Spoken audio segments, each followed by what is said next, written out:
everybody, welcome back to a new post today, and today let's look at the most important topics that we need to remember for the upcoming UPSC preliminary examination of 2025 on November 13th. So the very first is about global carbon markets getting a green signal in the COP29 at Baku, that's Azerbaijan. So carbon markets are nothing but carbon pricing mechanisms enabling the government along with non-state actors as well to trade greenhouse gas emission credit. The aim is to achieve climate targets and also implement climate actions cost effectively. There are two types of carbon markets. One is compliance based and one is voluntary. In compliance markets, such as the national and the regional emissions trading schemes, participants act in response to an obligation established by a regulatory body, and in voluntary markets, participants are under no obligation to achieve a specific target. Instead, non-state actors like companies and cities, regions, etc. seek to voluntarily offset their emissions, for example, to achieve mitigation targets under climate change, climate neutral or net zero emissions. The 2021 Emission Gaps Report assessed the importance of carbon markets and found that the full use of market mechanisms can enable cost savings in the order of 40 to 60% in 2030. The United Nations Environmental Programme works with countries and non-state actors, supporting them with capacity building and policy development for implementing carbon markets through partnerships, initiatives contributing to regional and global knowledge sharing through South-South and science-based approach in learning. Let me tell you the Article 6 of the United Nations Framework Convention for Climate Change. The carbon market, under Article 6, the carbon market is allowed for enhanced ambition of climate actions for implementing nationally determined contributions and to promote sustainable development and environmental integrity. Parties have been successfully met their own emission reduction targets to sell off extra reduction targets to finance enhanced climate action. And the next is about SC verdict on illegal demolition. So this is a very big breakthrough, once again upholding that right to shelter is a part of right to life. So in this case, the writ petitioners allege that the residential and the commercial properties have been demolished by the state machinery without following the due process of law on the grounds that the owners are involved in criminal offences. The petitioners found it very difficult to believe that only a single construction belonging to an accused was unauthorized, whereas all the other structures in the vicinity were legal and authorized as per the local laws.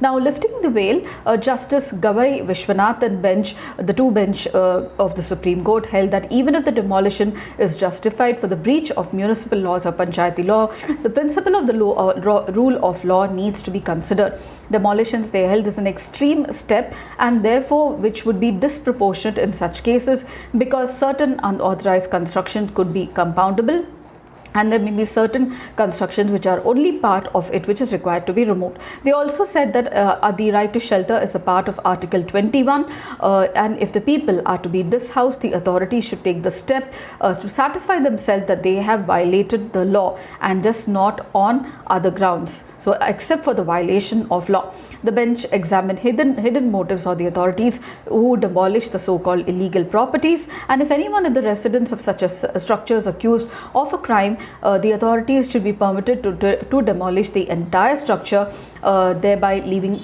people shelterless who are not related to the crime. And it said that, however, let me tell you that the judgment is a very big breakthrough.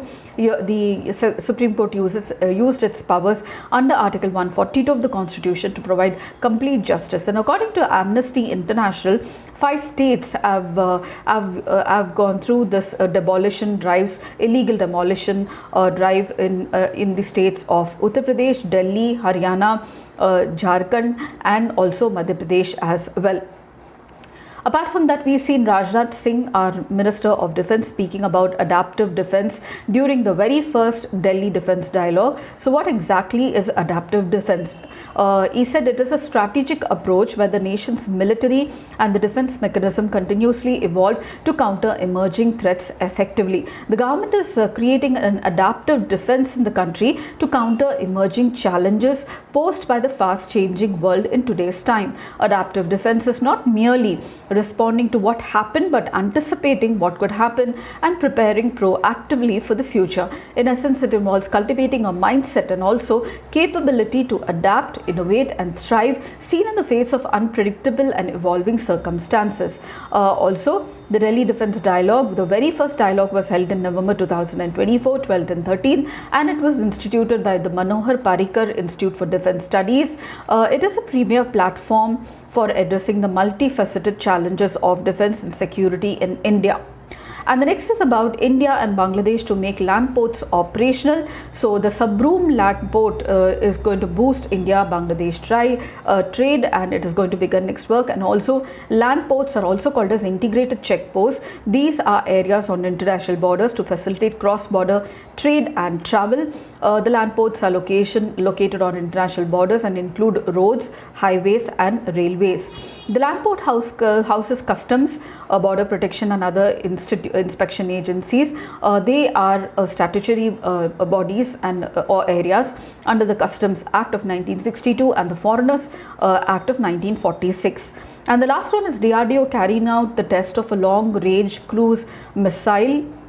So the Defence Development and Defence Research and Development Organization successfully carried out the long-range land attack cruise missile on November 12, 2024. The test was conducted from the integrated test range of Odisha Chandipur, and the long-range land attack cruise missile has a range of beyond 1,000 kilometers, and it is equipped with advanced avionics and software and can perform maneuvers which fly at different altitude and speed.